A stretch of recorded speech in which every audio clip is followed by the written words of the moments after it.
आज तक रेडियो सुनता है सारा जहां।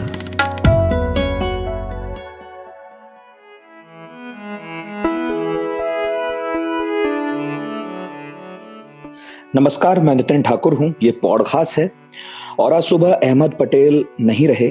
कांग्रेस के कद्दावर नेता थे, दिग्गज नेता थे, सोनिया गांधी के करीबी थे और भी उनके बहुत सारे परिचय हैं। हर आदमी अलग अलग तरह से उन्हें जानता है। मेरे साथ सीनियर जर्नलिस्ट आशुतोष जी हैं और बहुत लंबा वक्त पत्रकारिता में आशुतोष जी ने बिताया है और इसी दौरान कांग्रेस भी कवर किया है, भाजपा भी कवर किया है और जाहिर है कांग्रेस कवर किया है तो अहमद पटेल के बारे में कभी ना कभी उनसे राब्ता भी हुआ होगा, कभी ना कभी उनसे कोई मुलाकात हुई होगी, कुछ ना कुछ उन्हें याद भी रहा होगा जो अहमद पटेल उस वक्त की राजनीति में करते रहे, क्योंकि हाल के दिनों में थोड़े से निष्क्रिय दिखते हैं। लेकिन जो कांग्रेस के 2 कार्यकाल रहे, यूपीए के 2 कार्यकाल रहे, उसमें उनकी तूती बोलती थी, भले ही वो केंद्र में मंत्री नहीं थे। आपका स्वागत है सर। बहुत बहुत शुक्रिया आपका, बहुत बहुत शुक्रिया। अहमद पटेल को हम ऐसे नेता के तौर पर जानते हैं जो पार्टी के ट्रबल शूटर थे और बाहर भले ही सार्वजनिक तौर पर वो किसी भी किए का श्रेय ना लेते हों, लेकिन अंदर खाने सब जानते थे कि अहमद पटेल असंभव को संभव बनाने की कला के पारंगत हैं।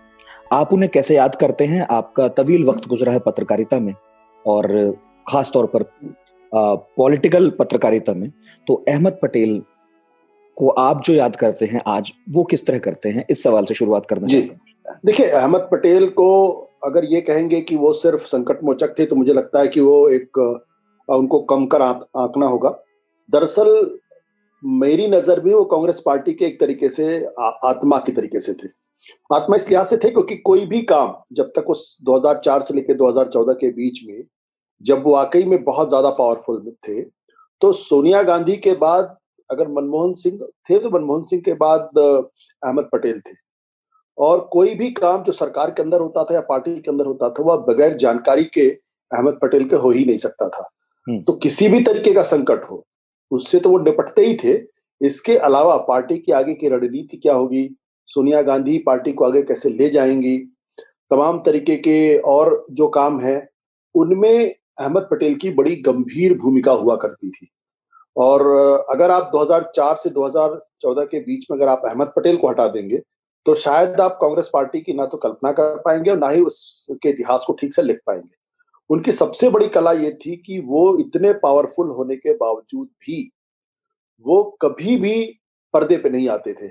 इसलिए अक्सर उनकी भूमिका को लोग बहुत अंडर एस्टिमेट करते हैं। आज की तारीख में जो भूमिका नरेंद्र मोदी के बाद अमित शाह की है, लगभग उतनी ही भूमिका और लगभग उतनी ही पावरफुल जो भूमिका थी वो सोनिया गांधी के बाद अहमद पटेल की थी। जबकि ना तो वो मंत्री थे और ना ही उनके पास कोई दूसरा ओहदा था।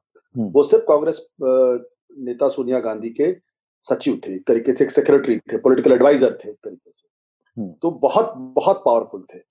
आशुतोष जी, उन्होंने अपनी राजनीति की शुरुआत जो की वो कई दशकों पहले की। उस वक्त तो राजीव गांधी की कोटरी में वो शामिल हुए और उसके बाद पी नरसिम्हा राव हों, चाहे सीताराम केसरी हों, और उसके बाद दौर मनमोहन सिंह या सोनिया गांधी का आया, वो हमेशा रिलेवेंट रहे। और राहुल गांधी का एक जब दौर शुरू हुआ तो उसमें थोड़े वक्त के लिए भले ही बाहर थे लेकिन फिर लौट आए।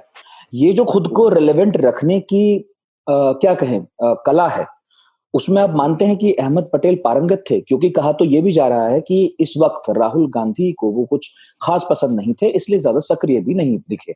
देखिए, जब भी सत्ता का परिवर्तन होता है तो जाहिर सी बात है, जो पहली सत्ता के साथ लोग होते हैं और दूसरी सत्ता में उनके लिए मुश्किलें पैदा होती है।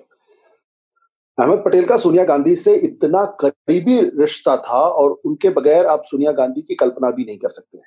तो जब सोनिया गांधी सत्ता को राहुल गांधी के हाथ में उन्होंने देने का फैसला किया तो उसमें अकेले सिर्फ सोनिया गांधी ही सत्ता हस्तांतरित नहीं करी थी, बल्कि उनके साथ ऐसे बहुत सारे लोग जो उनके समय में बहुत रेलेवेंट थे। वो धीरे धीरे उनकी भूमिका कम होने लगती, क्योंकि जाहिर सी बात, जब कोई नया आदमी आता है, जब कोई नया आदमी पार्टी का प्रेसिडेंट बनता है तो अपने हिसाब से अपनी टीम बनाता है, अपनी सोच के हिसाब से लोगों को आगे बढ़ता है। तो वैसी स्थिति में जरूर इस तरीके की खबरें आई कि सोनिया गांधी के बाद, राहुल गांधी के पार्टी अध्यक्ष बनने के बाद अहमद पटेल की भूमिका कम हुई। निश्चित तौर पर उनकी भूमिका कम हुई थी और ये सिर्फ सत्ता के या कांग्रेस के गलियारों में सिर्फ एक अफवाह नहीं थी, बल्कि काफी हद तक इसमें सच्चाई भी थी। और लोग ये भी कहने लगे थे कि दरअसल अहमद पटेल बहुत बड़े तरीके से कांटा है, जिनकी वजह से राहुल गांधी इंडिपेंडेंट तौर पर अपनी पावर को नहीं एक्सरसाइज कर पा रहे। और आपको याद होगा कि जब 2019 का लोकसभा का चुनाव जब कांग्रेस पार्टी बुरी तरीके से हारी, तब उन्होंने ये कहा था राहुल गांधी ने अपने इस्तीफे में कि मैं तो अकेले ही लड़ रहा था। तो कहीं ना कहीं उनका इशारा ऐसे तमाम सीनियर कांग्रेस के लीडरों की तरफ था जो सोनिया गांधी के जमाने में बहुत पावरफुल थे और जिनको ये लग रहा था कि राहुल गांधी के आने के बाद उनकी जमीन कमजोर होगी। तो फिर भी मैं कहूंगा कि अहमद पटेल को रेलिवेंट होने की जरूरत नहीं थी। जब राज्यसभा का चुनाव हो रहा था तो वहां पे नरेंद्र मोदी, अमित शाह की पूरी ताकत लग गई, लेकिन उसके बावजूद अहमद पटेल को राज्यसभा में जाने से नहीं रोक पाए। और आपको याद होगा कि रात को 12:30-1 बजे तक वो पूरी कवायद चली थी। ये दिखाता है कि दरअसल नेटवर्किंग करने की उनकी कला, राजनीतिक चातुर्य और कैसे कहाँ गोटी कौन से मोहरे फिट किए जाए जिससे कि जीत हासिल हो, इसमें वो बहुत आगे थे, बहुत पारंगत थे। इसमें तो आगे थे, लेकिन जिस गुजरात से वो आते थे उस गुजरात में कांग्रेस का कुछ भला नहीं कर सके, ऐसा उन पर आरोप लगता है। लेकिन इस सवाल पर आऊंगा, इससे पहले ये पूछना चाहता हूं आपसे कि सोनिया गांधी जब राजनीति में आई तो कांग्रेस में तो बहुत सारे ऐसे नेता थे जो उन्हें सलाह मशवरा दे सकते थे, तो अहमद पटेल पर ही भरोसा जताने की ऐसी क्या जरूरत लगती है, या आपको क्यों लगता है कि अहमद पटेल ही ऐसे थे जिस पर सोनिया ने भरोसा जताया होगा? देखिए, उनके जमाने में दो लोग बहुत पावरफुल थे। एक तो जनार्दन द्विवेदी, जनार्दन द्विवेदी, और दूसरे अहमद पटेल। दरअसल सोनिया गांधी पूरी तरीके से नई थी। अगर आप ध्यान देखें, जब राजीव गांधी की मृत्यु के बाद से लेकर 1998 में जब उन्होंने कांग्रेस पार्टी की कमान अपने हाथ में ली, अहमद पटेल और उनका रिश्ता सिर्फ इतना ही था कि अहमद पटेल राजीव गांधी के जमाने में भी राजीव गांधी की पसंद हुआ करते थे। तो हो सकता है उस जमाने में जरूर सोनिया गांधी ने उनकी जो वर्किंग स्टाइल थी, उनका जो काम करने का अंदाज था, सबसे बड़ी बात जो लो प्रोफाइल वो रहना जानते थे। आप देखिए, जनार्दन द्विवेदी भी संगठन मंत्री थे, बहुत पावरफुल थे, बिना उनके कोई चीज संगठन में नहीं होती थी, लेकिन वो भी पर्दे के पीछे रहकर काम करते थे और कभी सतह पर आकर उन्होंने जताने की कोशिश नहीं की वो कितने पावरफुल है। तो मुझे लगता है कि सोनिया गांधी का अपना एक स्टाइल था, वो भी थोड़ा लो प्रोफाइल होकर ही काम करना ज्यादा पसंद करती थी। तो ऐसे में अहमद पटेल का उनके साथ जुड़ना ये सिर्फ इत्तेफाक नहीं हो सकता है, क्योंकि सोनिया गांधी के बारे में बहुत सारे लोग कुछ भी कहें, लेकिन उनके एक बहुत ही करीबी व्यक्ति ने मुझे बताया था कि जो लोग सोनिया गांधी को मानते हैं कि नौसिखवा राजनीतिक है, दरअसल उनको समझते नहीं। वो देश की सबसे शार्प पॉलिटिशियंस में से एक है, बल्कि उनका तो ये दावा था कि सबसे शार्प पॉलिटिशियन है। तो यही कारण है कि 2004 में कांग्रेस पार्टी जो है, जब उसको कोई भाव नहीं दे रहा था, तब अटल बिहारी वाजपेयी और लाल कृष्ण आडवाणी की सरकार को हराने में उन्होंने भूमिका बांधी, और जिस तरीके से गठबंधन किए और सरकार बनाई और सरकार चली, वो उनके राजनीतिक चातुर्य का बहुत बड़ा उदाहरण था, और उसमें अहमद पटेल की बहुत बड़ी भूमिका है। बिल्कुल, अहमद पटेल का योगदान रहा होगा। लेकिन जैसा मैंने अभी कुछ देर पहले कहा कि जिस गुजरात से वो आते थे, उस गुजरात में कांग्रेस कभी भी अपना वो रुतबा हासिल नहीं कर सकी जो कभी था। और इसमें एक चीज और जोड़ दूं, ऐसा नहीं है कि अहमद पटेल केवल राज्यसभा जाते रहे, वो लोकसभा भी जीते थे, और मेरा ख्याल है काफी कम उम्र में जीते थे। तो जो लोग ये कहते हैं कि भले बाद के दिनों में वो जनता से कट गए होंगे, लेकिन ऐसा तो नहीं है कि वो उस तरह की राजनीति नहीं समझते थे जो लोगों के बीच जाकर होती है। तो फिर क्या कारण रहा होगा कि उनका राजनीतिक कौशल या चातुर्य गुजरात में वैसे काम नहीं कर सका जैसे सेंटर में करता रहा? देखिए, ये तो इस पर निर्भर करता है कि आपका जो आपका बॉस है वो आपको किस भूमिका में देखना चाहता है। मुझे लगता है कि 3 बार वो लोकसभा के सदस्य बने थे और चुनाव लड़कर आए थे, और उसके बाद राज्यसभा में आ गए थे। तो अगर सोनिया गांधी ने या राजीव गांधी ने सोचा कि इनकी भूमिका केंद्र में ज्यादा उपयोगी हो सकती है, तो उनको वहां लाना पड़ा। दूसरी बात, हम ये भूल जाते हैं कि गुजरात के अंदर एक जमाने में कांग्रेस का बहुत दबदबा था, और केशव जब बीजेपी की सरकार वहां बनी तो पार्टी टूटी, लेकिन जो बीजेपी मजबूत हुई वो मजबूत हुई नरेंद्र मोदी के जमाने में जी। और उसमें 2002 के जो दंगे थे उसने बहुत बड़ी भूमिका निभाई थी।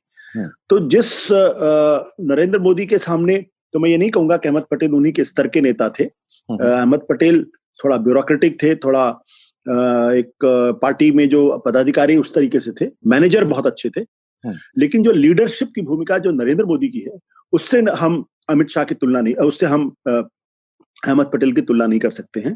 तो कांग्रेस की स्थिति जो गुजरात के अंदर खराब हुई है, उसमें बहुत बड़ी भूमिका नरेंद्र मोदी की है, उसमें बहुत बड़ी भूमिका 2002 के दंगों की है, उसमें बहुत बड़ी भूमिका जो पूरा पॉलिटिक्स हिंदुस्तान की जो कम्युनलाइज हुई है, उसकी एक बहुत बड़ी भूमिका उसमें थी।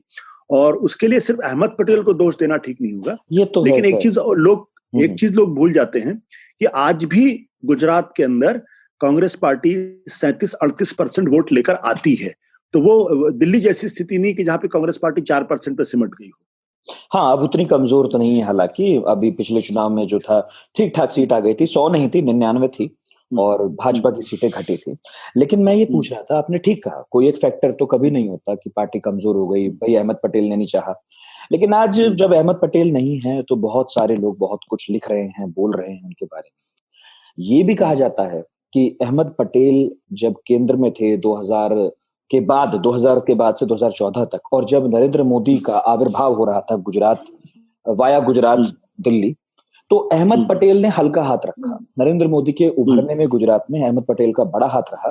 कांग्रेस का केंद्रीय नेतृत्व या उस वक्त की यूपीए सरकार गुजरात दंगों पर कभी भी उतनी सख्ती नहीं कर पाई अहमद पटेल के कारण, क्योंकि वो नहीं चाहते थे कि उस तरह की सख्ती गुजरात में की जाए, गुजरात की तत्कालीन सरकार पर। देखिए, ये सब तो अटकलें हैं और अब इन अटकलों पर बहुत तरीके की बातें होती है राजनीति के अंदर। राजनीति में जो आदमी पावरफुल होता है, जो सत्ता के बहुत करीब होता है, तो उसके ऊपर तमाम चीजें, तमाम खामियां और तमाम गुण उसके ऊपर थोप दिए जाते हैं। कभी कभी ऐसी गुण उनके अंदर देख लिए जाते हैं जो उनके अंदर नहीं होते, तमाम ऐसी खामियां उनके ऊपर थोप दी जाती है। गुजरात के अंदर जो कांग्रेस पार्टी की सबसे बड़ी कमजोरी ये थी, कांग्रेस पार्टी जब माधव सिंह सोलंकी के स्तर का बड़ा नेता वो वहां दरअसल पैदा कर ही नहीं पाई माधव, और उसके अलावा उसने अपना जो पूरा सामाजिक आधार था वो पूरा का पूरा गंवा दिया। आप मुझे बताइए कि 2000 के बाद से कांग्रेस पार्टी में गुजरात में ऐसा कौन सा बड़ा नेता है, जब आपको शंकर सिंह वाघेला लाने की जरूरत पड़ जाए दूसरी पार्टी से, उसको अपनी पार्टी में खड़ा करके मुख्यमंत्री का उम्मीदवार घोषित करना पड़े, तब आप समझ सकते हैं वहां कांग्रेस की स्थिति कितनी खराब थी। तो मैं ये बिल्कुल नहीं मानता हूं कि अहमद पटेल की वजह से गुजरात के अंदर कांग्रेस पार्टी खड़ी नहीं हो पाई। कांग्रेस पार्टी वहां नहीं खड़ी हो पाई क्योंकि नरेंद्र मोदी के सामने कोई दूसरा नेता वहां खड़ा नहीं हो पाया, और ना वो सामाजिक संतुलन या गठबंधन कांग्रेस पार्टी के कोई नेता कर पाया जो माधव सिंह सोलंकी ने किया था, जिसको खाम सिद्धांत कहते हैं, जिसमें कि क्षत्रिय, हरिजन, आदिवासी और मुस्लिम का वो था। तो कई चीजें होती हैं। आज की तारीख में कहना बहुत आसान है कि अहमद पटेल की वजह से गुजरात में कांग्रेस पार्टी की हालत खराब हुई। मैं इसको सिर्फ अफवाह मानता हूं क्योंकि मेरे पास इसका कोई प्रमाण नहीं है, और ना ही मैं अंदर से कोई ऐसी बात जानता हूं जिसके आधार पर मैं कह सकूं। अगर ऐसा होता तो राज्यसभा के चुनाव में जहां मोदी और अमित शाह ने पूरी ताकत लगा दी थी कि किसी भी हालत में अहमद पटेल राज्यसभा में ना जा पाए, तो ऐसा क्यों होता? बड़ा नाटकीय था, बड़ा नाटकीय था। अच्छा, लेकिन आप अंदर की बात कह रहे हैं, पर लंबे वक्त तक आप पत्रकारिता करते रहे, तो मुझे आपसे जानना है कि अंदर की कुछ बातें तो जरूर पता होंगी आपको, जब अहमद पटेल ने अंदर रहकर, पीछे रहकर और कुछ ना कुछ जुगाड़ भिड़ा कर, व्यवस्था करके हमेशा जो अपनी पार्टी है या सोनिया गांधी उनको अपर हैंड दिलाया हो, तो कोई ऐसी घटना, कोई कुछ ऐसा वाकया आपको याद आता है? नहीं, देखिए, मुझे तो इस तरीके, मैंने कहा ना कि चूंकि बहुत ज्यादा लो प्रोफाइल थे, तो इसलिए उनके बारे में बहुत ज्यादा जानकारियां लोगों को मिल नहीं पाती थी। लेकिन मैं कितने पावरफुल थे इसका एक सीधा सा उदाहरण मैं आपको बता दूं कि करीब 2012-13 की बात होगी। उस वक्त टेलीविजन चैनल्स को कंट्रोल करने के लिए एक ड्राफ्ट प्रपोजल आईएनबी मिनिस्ट्री की तरफ से आया था, और आनंद शर्मा उस वक्त आईएनबी मिनिस्टर हुआ करते थे। हम लोगों को जब इस बारे में जानकारी मिली तो हम लोगों ने फौरन इस एक्टिव हुए, और उसी समय ब्रॉडकास्ट एडिटर्स एसोसिएशन नाम की एक संस्था बनी थी। इस ब्रॉडकास्ट एडिटर एसोसिएशन ने 2 से 3 दिन के अंदर देश के तमाम बड़े राजनीतिज्ञों से मुलाकात कर ली थी, इंक्लूडिंग सोनिया गांधी से। तो लेकिन जब हम लोग अहमद पटेल के पास गए तो अहमद पटेल ने न केवल हमारी बात को सुना, बल्कि उसी वक्त उन्होंने मैं ये मान के चलता हूं कि उनकी बातचीत मनमोहन सिंह से हुई होगी, बट उन्होंने जो principal secretary to prime minister थे उनसे बातचीत की, और उन्होंने कहा कि भाई देखो, अब ये बिल पर कोई आगे कार्रवाई नहीं होनी चाहिए। और उसके बाद वो ठंडे बस्ती में चला गया, और उसके बाद उस पर कोई कार्रवाई हुई नहीं, और आज तक उस पर कोई कार्रवाई नहीं। तो ये उनकी मुझे याद है, हाँ मुझे याद है, अंबिका सोनी और सब लोग शामिल थे, वो बिल लाना चाहते थे। हाँ, और क्योंकि उस वक्त टीवी चैनल्स बहुत ज्यादा एग्रेसिव था सरकार को लेके, तमाम तरीके के घोटाले सामने आ रहे थे और सरकार बुरी तरीके से परेशान थी। तो ये उनकी ताकत थी, लेकिन उसका उन्होंने कभी मुजाहरा उस तरीके से नहीं किया है। जो उनको जानते थे वो समझते थे कि उनकी ताकत कितनी है। लेकिन ऐसे लोग जो हाई प्रोफाइल नहीं होते या जो रोज इंटरव्यूज नहीं देते हैं, उनके बारे में कुछ भी आकलन करना थोड़ा आसान होता है। लेकिन जो बिल्कुल मिस्टीरियस होते हैं, पर्दे के पीछे काम करते हैं, लो प्रोफाइल रहते हैं, तो दरअसल वो कितने पावरफुल हैं या कौन कौन सी चीजें वो कर रहे हैं, उनके बारे में से अटकलें लगाई जा सकती हैं। आपने बातचीत की शुरुआत में अहमद पटेल को कांग्रेस की आत्मा कहा। इसके पीछे क्या कारण है? केवल ये कि वो संगठनात्मक चीजें देखते रहे, मजबूत रखा पार्टी को जब पार्टी बाहर से बिखर रही थी, या फिर जो कांग्रेस के सिद्धांत हैं जो वो क्लेम करते हैं, वो भी अहमद पटेल कहीं जीते थे? मैंने इस संदर्भ में कहा कि कोई भी चीज जो है वो बिना अहमद पटेल के हुए ना तो आगे जा सकती थी ना पीछे आ सकती थी। उस संदर्भ में मैंने कहा था कि जैसे आपका शरीर है, तो शरीर में रक्त आपके हर कोशिका से होके गुजरता है, लेकिन अंततः उसको हृदय के माध्यम से ही आगे जाना पड़ता है। उसको छोड़ के वो नहीं जाएगी तो फिर मृत्यु हो जाएगी। तो उस वक्त वो इतने पावरफुल थे कि अगर सोनिया गांधी से अगर किसी को मुलाकात करनी है तो अहमद पटेल, कोई पॉलिसी डिसीजन करना है, उसका फीडबैक लेना है तो अहमद पटेल। तो सोनिया गांधी और कांग्रेस पार्टी और सरकार के बीच में जो पुल का काम जो करते थे वो अहमद पटेल थे। तो उस लिहाज से कोई भी चीज बिना उनसे हुए आगे जा ही नहीं सकती थी या पीछे नहीं आ सकती। उस संदर्भ में मैंने कहा कि वो एक तरीके से आत्मा थे। तो जब भी आप 2004 से लेकर 2014 के कांग्रेस पार्टी का इतिहास लिखेंगे या सोनिया गांधी के पार्टी प्रेसिडेंटशिप का इतिहास लिखेंगे, तो उसमें बिना अहमद पटेल के जिक्र के आप इतिहास लिख ही नहीं सकते हैं। ये इस संदर्भ में कहा था। हाँ, जैसे आजकल चाणक्य कहा जाता है भाजपा में अमित शाह को, वैसा कुछ कह सकते हैं कि अहमद पटेल तब थे, उस दौरान थे, 1.5 दशक तो था ही। बिल्कुल बिल्कुल बिल्कुल। मेरा एक आखिरी सवाल है और मेरी उत्सुकता भी है, और चूंकि आपने एक लंबा पत्रकारी जीवन जिया है तो आप बेहतर बता पाएंगे। अहमद पटेल को लेकर कई लोग आज भी कहते हैं कि अक्रॉस द पार्टी लाइन उनके दोस्त थे, उनके दुश्मन कम थे, और वो किसी से कोई भी काम करा सकने में सक्षम थे, भले ही उनके विचार मिलते हों ना मिलते हों, किसी भी खेमे में कोई भी हो। ये होता कैसे है?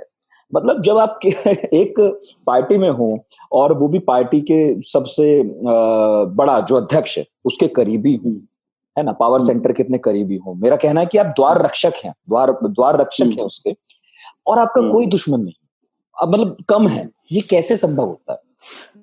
नहीं, ये तो नहीं कहूंगा कि उनके दुश्मन नहीं थे, क्योंकि कांग्रेस पार्टी के अंदर ही बहुत सारे ऐसे लोग थे जो उनकी ताकत से ईर्ष्या रखते थे और चाहते थे कि वो उनको उस पद से हटाया जा सके। देखिए, जिस तरीके के वो शख्स थे, उसको एक दूसरे संदर्भ अगर ये कहें कि हर पार्टी में उनके दोस्त थे, और जब आप सत्ता के इतने शीर्ष पर होते हैं तो हर आदमी को आपसे जरूरत पड़ती है। वहां पर कुछ लोग अहंकार अहम में आके लोगों की मदद नहीं करते हैं या लोगों से तमीज से बात नहीं करते हैं। मुझे लगता है अहमद पटेल को कभी किसी ने ये नहीं कहा होगा कि उन्होंने बड़े गुस्से में बात की या बदतमीजी के साथ बात की या किसी को डांट दिया या किसी को फटकार दिया या किसी के साथ बड़े घमंड में उन्होंने बातचीत की है। तो राजनीति में ऐसे बहुत सारे लोग होते हैं जो दरअसल अक्रॉस द पार्टी लाइन उनकी दोस्ती होती है और इसका उनको फायदा होता है। अहमद पटेल चंद उन लोगों में से थे। दूसरे, वो थोड़े ओल्ड फैशन्ड भी थे। Old fashion in the sense कि किसी भी पार्टी का आदमी हो, चाहे वो बीजेपी हो, चाहे प्रमुख विपक्षी पार्टी हो, चाहे उनके आलोचक हो, अगर उनके पास कोई मदद मांगने के लिए आया है तो मदद जरूर करते थे। और ऐसे बहुत सारे लोग जिनको मैं आज बीजेपी में भी है, जिनको मैं जानता हूं, नाम उनका लेना ठीक नहीं है, कि अगर आप उनके कट आलोचक भी हैं, लेकिन अगर आप उनके पास मदद के लिए जाएंगे तो वो आपकी मदद करेंगे। अगर उनसे संभव हो सका तो जरूर मदद करेंगे। ऐसे लोग होते हैं। तो यही उनकी सबसे बड़ी ताकत होती है। तो और ये राजनीति में बहुत लंबे समय तक फ्लोट करने के लिए या लंबे समय तक बने रहने के लिए ये बहुत काम करता है। तो अब जैसे शरद पवार थे, तो सोनिया गांधी के विदेशी मूल के मसले पर उन्होंने पार्टी छोड़ दी, लेकिन उन्हीं अहमद पटेल की वजह से, चूंकि शरद पवार अहमद पटेल की दोस्ती बहुत अच्छी थी, तो उन्हीं अहमद पटेल की वजह से 2004 में शरद पवार जो है वो सोनिया गांधी की, मनमोहन सिंह की कैबिनेट में भी शामिल होते और महाराष्ट्र की सरकार में भी शामिल होते। और आज की तारीख में शरद पवार और कांग्रेस पार्टी के संबंध बहुत अच्छे हैं। तो वहां पे जो व्यक्तिगत रिश्ता था वो बहुत बहुत काम आया जी। और उसकी वजह से वो जो है वो उस गठबंधन को एक मकाम तक ले जा पाए। तो ये जो सक्सेसफुल पॉलिटिशियंस होते हैं उनकी ये बहुत बड़ी खासियत होती है। शरद पवार के बारे में भी यही कहा जाता है कि शरद पवार की भी क्रॉस पार्टी लाइन लोग उनके दोस्त हैं। और ऐसे ही अहमद पटेल थे, लेकिन आज हमारे बीच में नहीं है, उनका निधन हो गया। बहुत बहुत शुक्रिया आशुतोष जी वक्त देने का। धन्यवाद, थैंक यू। और आप जो लोग हमें सुन रहे थे आज तक रेडियो पर, ये पॉडकास्ट है, मैं नितिन ठाकुर हूं। और कुछ भी आप इस बातचीत के बारे में कहना चाहते हो, कुछ ऐड करना चाहते हो, तो radio@aajtak.com हमारा ईमेल आईडी है। इसके अलावा तमाम सोशल मीडिया हैंडल्स पर हम हैं, वहां पर आप अपनी राय, अपना रिस्पॉन्स जो भी आप चाहें वहां लिख सकते हैं। बहुत बहुत शुक्रिया, सुनते रहिए आज तक रेडियो।